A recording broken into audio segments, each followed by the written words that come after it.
Let's chat with real estate guru. And, do you have a sign that says we're number one? No, doesn't everybody? Yeah, I thought you'd have that with Yeah. you. Well, I would. It's probably overused. No, what did I see? 16 years in a row? That sounds about right. North Orange County. Well, I mean, you're not going to be in my house. I'm number one in my house. I'm joking. I'm married for almost 36 years. I don't get that claim. That's how you stay married for 36 years. We know that my wife, I run the house. I'm the head of the house. She's the neck. She turns me whatever way she wants. Yeah, right. But so you guys have been doing good, helping people. Yeah. I got in the business in 1990, so I've been doing it for quite a while. 1990. Yeah. So you've seen a market cycle or two. Oh goodness, yeah. In fact, my first 5 years.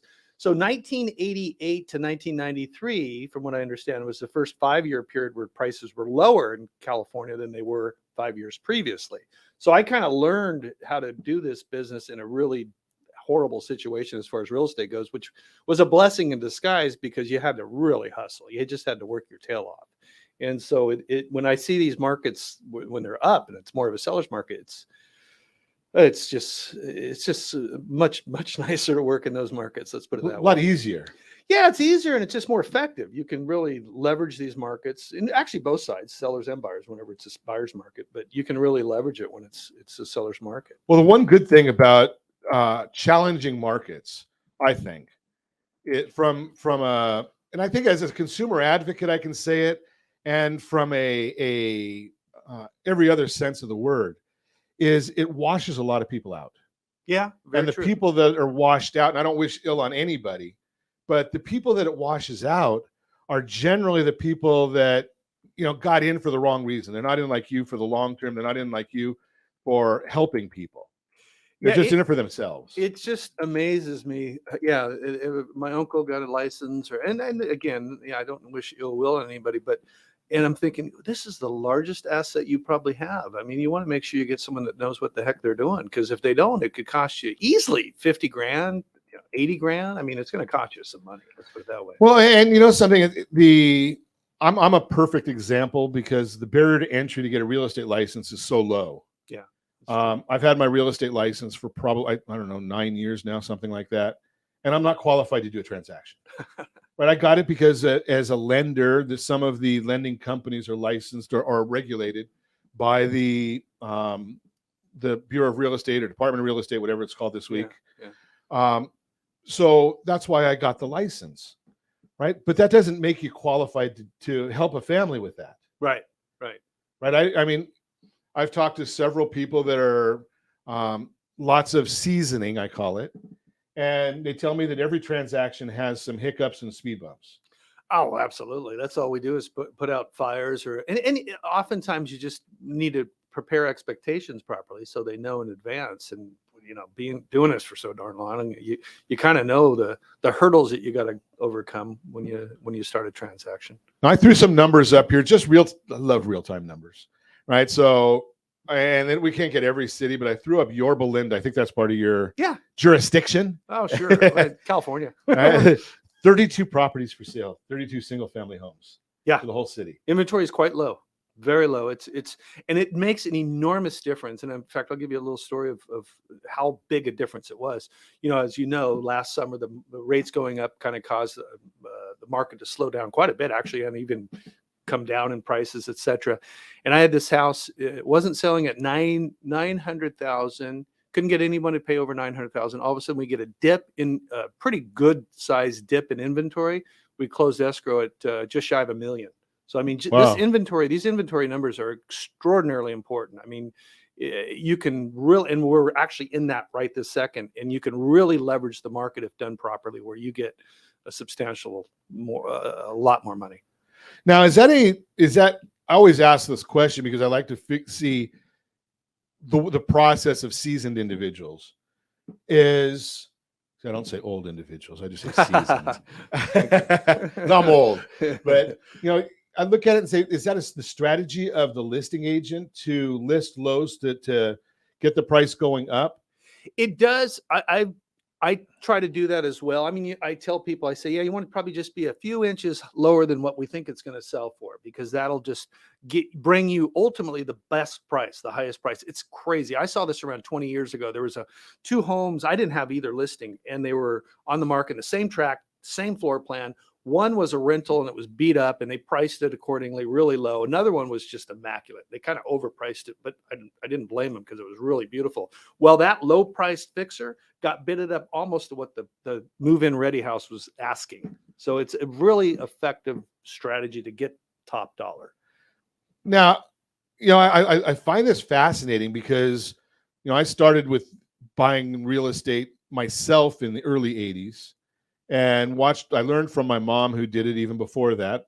Kind of like your my your mom scenario. started in 1977. I started in 1990. Yeah. And my mom never saw a price that she would pay. Right? It was back then, that was the pricing that was on a property was always the starting price, and you negotiated down. Right. Kind of seems like it's changed a little bit. Well, it depends on the market too. I mean, so in a different market, it's harder to do when there's a lot more inventory. But you always want to price it as properly as possible. I guess that sounds obvious, because all the best marketing on the planet, if you got an overpriced property, it's going to be a lot more challenging and far more important, less beneficial for the seller. And it sounds like, from the story you just shared, it sounds like you can probably get more than your property may be worth if you price it aggressively, like in that rental where so many people started pushing it up. Without a doubt. I've got one right now. We're in the midst of negotiating. In fact, when I leave the show here, we're going to start sending out responses. But we priced it very, very well. And we're already at a price that if we would have priced it at a higher price, we probably wouldn't even had any offers. Now we've got 15 offers. 15 offers. That's beautiful. It's very, very beautiful. If you're the seller of that price, now if you're the buyer of it, buyers out there, the people making offers, you might get a little frustrated. But as a seller, you're watching that, and I guess that has a benefit on request for repairs and everything else when you're everything. We try to get a backup offer as well when we enter escrow, largely based on that, because sometimes after the negotiations are done, I think the buyers, you get your typical or common buyer's remorse, as they say. Sure. And they're thinking, oh, we better beat them up on the inspection. But with a backup offer, it's an easy response. Well, okay, I know you're asking for a new roof, but we have a backup offer. That's just the scenario. Sure. And it really goes from, oh, okay, well, yeah, we're okay with the roof. Yeah. Somehow that roof just got mysteriously fixed. Yeah. So Darryl Jones, ERA Real Estate, with us chatting this morning. So Darryl, I have a conversation with a lot of folks about this. First off, moving out of California, because the articles are written on a national level. You move out of California and you sell your house, hard to get back into this market from a financial standpoint. Oh, very true. Yeah. People often will say, we've got to really make sure this move. I mean, they take quite a bit of time to determine their move. In fact, I just had one change their mind. But it's funny you should say that. I saw it happening a few years back so frequently. I thought, I've got to go check this out. What's the real data? So I checked my last 50 sellers who also bought, because I also work with a lot of people who inherit homes. So obviously they're not buying anything afterwards. But the last 50 sellers that sold and bought, half of them moved out of California. Now the question will be interesting to see is how many come back. I had one come back so far. Okay. From Texas back to California, but all the other folks, the best of my knowledge, are still where they moved to. Often, Idaho is a big hot spot that I'm seeing. This is just what I'm seeing. I mean, sure. Texas, we've got 3 clients right now that we're helping in Idaho right now. Oh, there you go. Same exact scenario. Yeah, Idaho, Texas, Florida, South Carolina, North Carolina. Got some folks I just listed yesterday going to North Carolina, and of course, Arizona and Nevada being so close proximity-wise. Tennessee. The big so my state. question to you would be, because I counsel, here's my counsel, and I want to see what your thoughts are, is I say keep the home in California, find a good property manager. That way when you're gone, you don't have to worry about it, and rent it out. I think that's great advice. I would support that 100%. Yeah. Because I'm looking in the area where you and I are right now, and the 63-year appreciation for North Orange County is 5.35%. There you go. So, and over the last 5 years, it's 6.85. We can't guarantee the future, but you know, we can 63 years is a pretty good benchmark. It is. Yeah. So keep that property. Maybe you need to take some cash out of it to buy the new property. But my guess is if you had your property any length of time, well, you'll know this better than me because you're the real estate guy. I'm just a finance radio guy. You can probably rent it out for positive cash flow. More than likely, the rents are pretty darn high right now. Yeah, very, very likely you could. It's just a matter of, you know, this part, if you qualify with that debt. But of course, if it's wiped out by the income from the rent, you should be able to do it. Now, I say the same thing to young people because we talk about 6Ds. I mean, the article didn't call it the 6Ds, but I use 6Ds. So we've got diamonds, diplomas, diamonds, diapers, death, divorce, and default. Oh, I thought you were going to say Darryl. Okay. No, well, you can put that in there. All right. Well, if you have an issue with diplomas, diamonds, diapers, death, default, or divorce, call Darryl. That's right? sound advice. Wow. Those are really the catalysts of what people, you know, you have to move on those things. Oh, absolutely. It's funny. I was just talking to someone yesterday about how, and I need to go back and look at the percentage of how many houses I'm selling right now where they inherited it. I mean, frankly, it's I'm guessing at around 30% of the inventory are just houses people inherited. In other words, the only reason they're selling for of death, and they obviously have no choice. So what's my point in saying that? I don't know. There's catalysts. Yeah, that's the catalyst. That and grandkids. The gravitational pull of grandkids is no stronger gravitational pull. I have so many people going, well, I've got a grandchild in Texas, and we're going there. It's interesting because that's one of my California departee for Idaho. Is his kids are in Idaho or in right there in Washington as well, so they're local. Yeah. But, you know, and so what I was getting to though, the young people, if you bought that condo, you know, I'll give you a 3-minute retirement plan with no IRA, no 401k. Call Darryl, but that's part of it. So if you've got a condo and you refinance that condo, take whatever equity you can, leave 20-25% behind, refinance. Doesn't matter what the rate is. You know, at some point you'll keep it there, but take that money out, keep the condo, rent it out, buy another property because it'll be your primary residence. You can do it with 3 to 3.5% down. I don't care about mortgage insurance because that's only going to be temporary. Then do that every 5 years for the next 15 or 20 years. Sound advice. Right? 20 years, you're ready to retire. Absolutely. So you could be 20-year-old, start today, 40 years, 40-year-old, you're ready to retire. Where were you 20 years ago?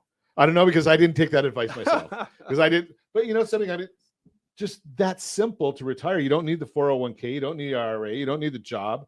Because after 20 years, if you got 3 or 4 properties that are appreciating in Orange County at 5.5%, you've got several $1 million worth of real estate owned.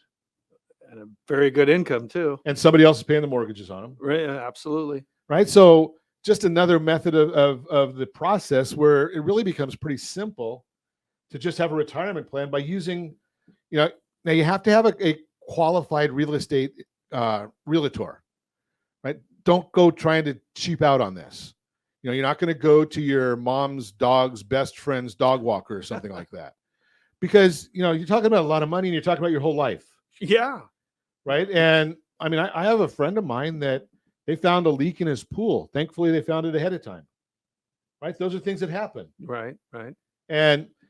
But when you started, people had to talk to the realtor to get prices and find out what was available. Today, you don't need that anymore. Very, very true. But it is, like you had mentioned in one of your reports, it's kind of a lagging number oftentimes. So when there's a market shift, it would be important to talk to someone that knows what the heck they're in terms of knowing what currently is happening in the market.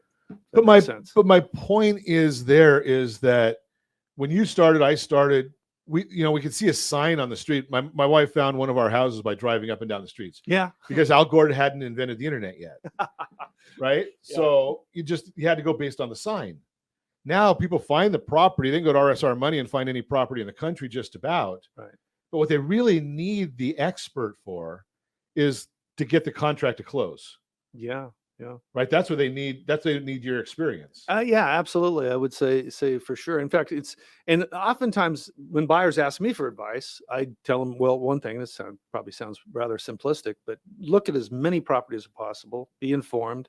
And then when you look at the properties, of course, that's the way to know. And you've gone out and seen 20, 25 properties that are on the market. You see everything. You're going to be an expert in that field, in that time frame, in that place. Well, now it's a lot easier too because we all take a phone with us, a camera with us. Oh yeah, no, You know, we didn't do that back then because you had to wait a week for it to come back and find out if you even got a picture that came through. Continuing our conversation, Darryl Jones is with us, ERA Real Estate. He's been doing this for at least 20 minutes, or at least on radio for 20 minutes. Right. Actually, longer than that because was it 7-8 years ago you were on with me? Yeah, when you were over at, was it Astor? Yeah, I was on Bloomberg back then. Yeah. And ABC, we stepped up a little bit. But so I guess we better get it in, Darryl. What's the most important aspect in selling a house? Great question. I would say if I had to pick one, was pricing it. You have to price it properly. All the marketing in the world it won't do you any ounce of good if you don't have it priced properly. And I'm not saying price it super, super low. You just don't want to price it super, super high. And it's counterintuitive too, because it gets you the most money too. In other words, pricing it properly. And another thing too, I think it's funny. There's probably more than one answer to what's the most important thing, but that and responding to all offers. We've seen a little change. The last few years has been a pretty incredible real estate market. One of my biggest gripes was the fact of listing agents not responding to offers. That drive you crazy? Oh, it's just it's rude. Well, it's not in their client's best interest not to respond to offers. I had a house where we came in 100,000 over asking price, 40% down, no appraisal contingency, no loan contingency, and we didn't even get a counter. And typically a buyer doesn't come in with their highest offer with their initial offer. So typically there's room, and the only way to find that out is to give them a darn counter. And we didn't even get a counter. I just thought, wow, that agent just probably lost a good 25 to 50 grand minimum for their client by not doing that. So why do you think they would not do that? Well, there's a lot of work involved in countering. I mean, we had 80 offers once on a property. Wow. Yeah. And I have a team that helps me out because it does require some help. You can only imagine these are over 20 pages each offer. So just a lot of work. But my philosophy is, look, if you can't do all the work that's necessary, then don't take the listing, for crying out loud. Yeah, because I'll throw in one extra piece to it, because I think that everything you've said is spot on, but I think there's also some nefarious agents out there that are more concerned about themselves than their client. Without question. And it's funny because that scenario that I told you happened, and I didn't think that the agent would have done that. And I'm not trying to downplay all the agents. There's a lot of great ones. agents. Absolutely. A lot of great agents out there. But yeah, no, you have to get an agent that knows what they're doing. And you want to respond because it's in the seller's best interest to respond to every single offer. You know, something, it's a combination though. It's in the seller's best interest, but the reason that my opinion, the reason that you've been in this industry for as long as you are and you're as successful as you are is the professionalism. And professionalism, that shows the level of professionalism when you're responding and doing the right thing for the client. And my bet is, and I have never asked you this question before, but I'm going to throw this out there, is because of doing a lot of real estate, you've probably talked people out of selling a home or buying a home in your career. Oh, yeah, I would say. Because it's in their best interest. I give them the facts, and oftentimes it leads to a change of heart. And but ultimately, it's because for them, because you're doing these things for the right reason. Yeah, and that's why that's the reason I love having you come on, is when you're doing the things for the right reason, you're probably going to eat this week, whether you sell that house, that one particular house, or not. Oh yeah, I feel as though I'm the what do I say? I'm there to protect them. Right. I feel like I'm there to protect them. Yeah, I'm their guardian, and I want to make sure that they either get the best price when they're buyers or the best price when they're sellers. And there is a method to do that, and it's an effective method. And if you don't follow it, you're going to lose out. Now, I've got a chart here, Darryl, because I didn't even know we were going to go down this route, and I sent it over to Josh. I don't know if he's going to be able to get it into this shot or not for us, but it's something that we've used for years and years. It's not mine. It comes from the National Association of Realtors and Move Sales Inc., and it basically shows the impact of price on visibility. And it gives us an idea that if you're pricing your property at market value, 60% of the market is going to see that property. If you price it 10%, this is a national number, so California may be a little bit different, but the concept is the same. Price it 10% below market, 75% of the market will see it. And if you're 15% below market, 90% are going to see it. Exactly. You're selling something. So if you have a tool in your tool chest that allows you to get more eyes on that property, let's use it. Yeah, and if you're 10% over, only 15% of the market's going to see your property. That's exactly it. And also, thanks for getting that up there, Josh, so quick. Buyers are also not only looking at price and the photographs, the marketing, etc., but they're also looking at days on market. And when explain that one for us a little bit. Well, so for example, and buyers know what's going on in the market. They know it's a hot market for sellers. And so if they see a house that's been on the market for 45 days, which used to not be a long time, but now is a long time, they're going to go, oh, something must be wrong with that house. Let's pass on it. Well, let's put that into context a little bit. So as of yesterday in Yorba Linda, California, the average days on market is 44. Median days on market is 14, with all those 32 houses that are available for sale. Yeah. Right. So they're not staying on the market very long. No. And what that tells me, and I want to see if what your thoughts are. We got a good friend of ours on the broad watching us this morning. Good morning, Linda. Good to see you. Linda Eisenman is with us. She's agreeing with us. Yeah, I know Linda. She's great. Wonderful lady, and a frequent guest on the broadcast. Love Linda. But what I want to get to real quick, because we only got about a minute left. Average days on the market is 44. Median days on the market is 14. That means half the properties are above and half below. It's not on the median. Seems to me that maybe that the difference between those is some people that really just didn't want to sell the property. They're just kind of fishing. If I get a home run, I'll take it. Otherwise, I'm not motivated. Possibly. Yeah. Like you had mentioned in the intro of the show, how oftentimes folks think their house is worth more than it is. Actually, we've seen a lot of almost the opposite of that when we had the prices were rising so fast. It was almost just the opposite. I thought it was worth $1 million. I go, I think it might be worth $1.1 million, frankly. So that changed a little bit. But yeah, if you got to price it right, if you don't, you're losing out. And it's not a matter of you're giving up money when you price it properly. You're actually going to make more money at the end game. It's going to sell for more, period. That's great information. That's what we like to share with you, is that you're going to get more money. And, like I say, I give away rsrmoney.com. I'm going to be the first to tell you it's a historic look at real estate. It's not future looking. When you're looking at refinancing a property, you look at the historic numbers. RSR Money will have great data there, except for Zillow. But it's going to give you really good data. If you're wanting to look at selling property, you need to look at the current market and look forward. And that only comes from a real estate agent, a professional real estate agent that's got some experience, understands the market, has been around. Again, not the person that's did this because they wanted to save a commission. Someone that knows how to do these things the right way. I'm gonna throw this out there, but Josh is gonna kill me anyway.